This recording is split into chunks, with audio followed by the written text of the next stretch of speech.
નમસ્કાર મિત્રો, Sandeep Patel sir education YouTube ચેનલમાં આપનું હાર્દિક સ્વાગત છે। તમને જો નવા વિડીયો જોઈતા હોય તો મારી ચેનલને સબસ્ક્રાઇબ કરો, જેથી તમને જવાહર નવોદય, ટેટ, સીઈટીની પરીક્ષા, ટાટ તેમાં ખૂબ જ ઉપયોગમાં આવે તેવા હું વિડીયો તમને રોજ મોકલીશ। મિત્રો, આપણે સરવાળા જોયા, એના પછી બાદબાકીમાં જીરોનું શું મૂલ્ય છે એ જોયું। તો હવે આપણે આગળ ગુણાકારમાં જીરોનું શું મહત્વ છે, જીરો એની અંદર શું ભાગ ભજવે છે આપણે જોઈએ। તો કોઈ પણ સંખ્યાને શૂન્ય એટલે કે કોઈ પણ સંખ્યાને શૂન્ય સાથે ગુણાકાર કરવાથી તેનું મૂલ્ય શૂન્ય થઈ જાય છે। એટલે કે કોઈ પણ સંખ્યાને શૂન્ય સાથે ગુણાકાર કરવાથી તેનું જે મૂલ્ય ખરું એ શૂન્ય થઈ જાય છે। તે સંખ્યા ગમે તે હોય, દાખલા તરીકે 15 હોય તો 15ને આપણે 0 સાથે ગુણાકાર કરીએ તો એનું મૂલ્ય 0 થઈ જાય। દાખલા તરીકે આપણે જોઈએ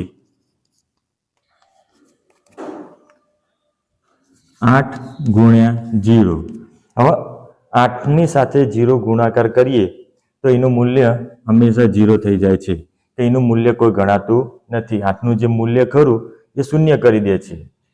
એ રીતે આપણે 12 ગુણ્યા 0, તો 12ને 0 સાથે ગુણાકાર કરીએ તો એનું મૂલ્ય 0 થઈ જાય છે।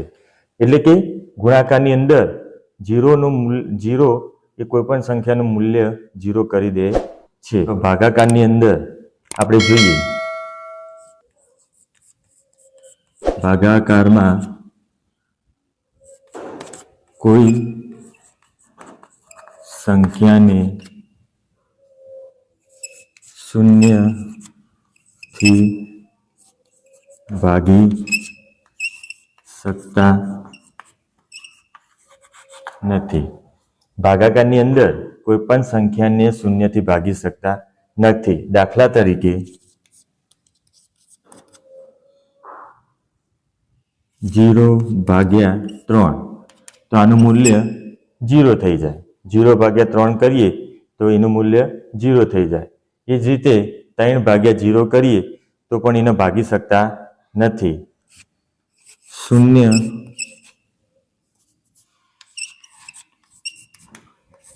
કંઈ નથી એટલે તેનું પરિણામ શૂન્ય આવે છે।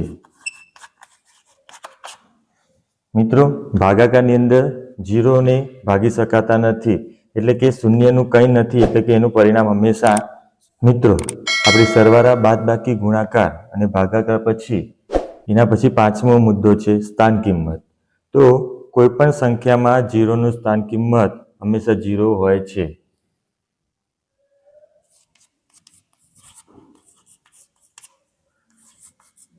કોઈ પણ સંખ્યામાં શૂન્યનું સ્થાન કિંમત એટલે કે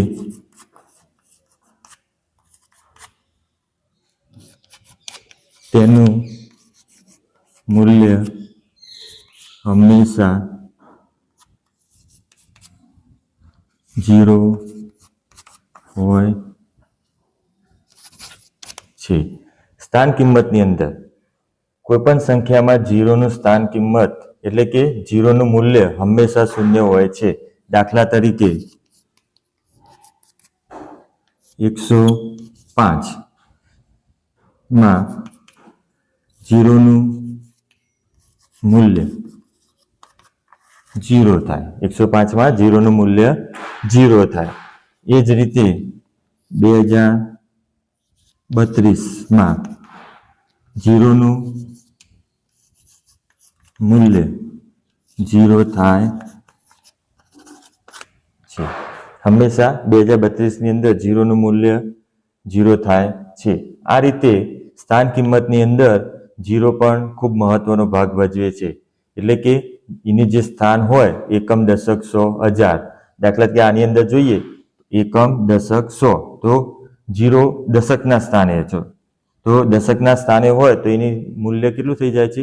0 થઈ જાય છે. એ રીતે 2032 તો એની અંદર જુઓ તો એકમ, દશક, સો, તો 0 100ના સ્થાને છે, પરંતુ એનું સ્થાન કિંમતનું મૂલ્ય કેટલું થઈ જાય છે?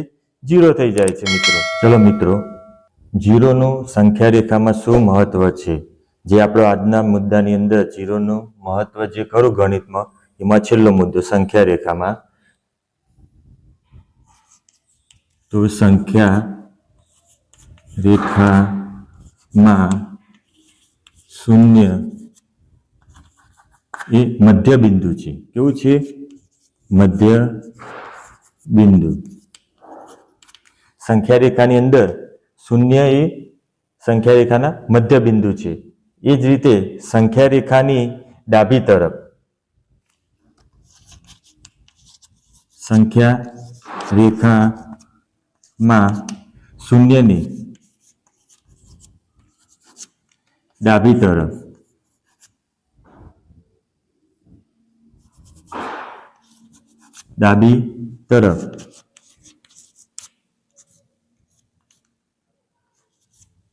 ઋણ મળે -1, -2 અનન્ય સંખ્યા. એટલે કે સંખ્યા રેખામાં 0 મધ્ય બિંદુ છે અને સંખ્યા રેખામાં 0 ડાબી તરફ આપણને ઋણ સંખ્યા મળે છે. એ જ રીતે સંખ્યા રેખામાં 0 જમણી